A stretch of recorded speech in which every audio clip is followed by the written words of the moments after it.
欢迎来到热点新闻频道，请订阅并关注以获取最新资讯。诚意19年客串的电影上映了，虽然只有2分钟戏份，但也足够让人惊艳。诚意2019年客串出演的一部电影近日正式上映。消息一出，不少观众都带着几分惊喜与感慨走进影院。谁能想到，在2026年的银幕上，还能再次看到19年的诚意呢？虽然只是短短不到2分钟的特邀出演，但那一闪而过的身影依旧足够让人惊艳。彼时的他，眉眼之间还带着几分流离时期的影子，清冷中藏着温柔，克制里透着深情。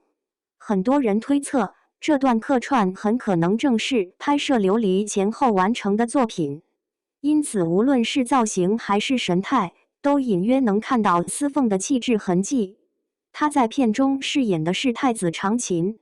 这个角色本身就自带悲情色彩，与瑶山水毁交好，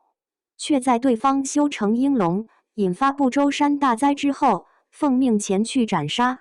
情义与天命之间的撕裂，本就是人物最大的张力所在，而太子长琴的不忍与挣扎，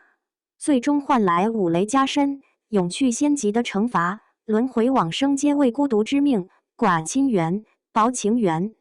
甚至在投胎途中还被夺去命魂铸剑。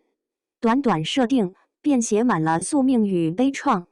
更难得的是，在极其有限的戏份里，诚意依然将那份破碎感演绎得淋漓尽致。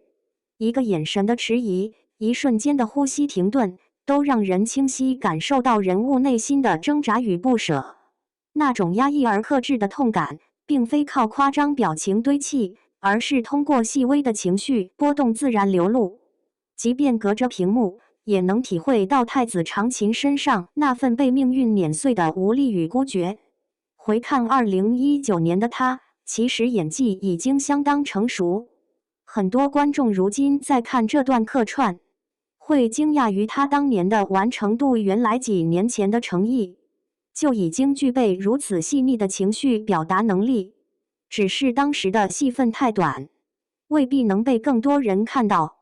如今电影上映，这2分钟仿佛成为时间留下的一枚小小胶片，让人得以重新审视他早期的表演状态。当然，也有粉丝理性提醒，如果只是想看太子长琴的片段，其实通过剪辑视频即可，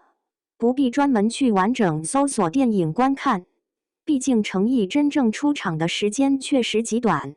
几乎集中在开篇片段，但也正因为稀缺，这2分钟才显得格外珍贵，像是一枚被时光封存的小彩蛋，在多年之后重新被打开。某种意义上，这次上映更像是一场与过去的重逢。2026年的诚意已经走过更多角色与阶段，而银幕上那个2019年的太子长琴，却仍然清冷俊朗，带着未被时间打磨的青涩与锋芒。对比之下，既能看到成长的轨迹，也能感受到初心未改的执着。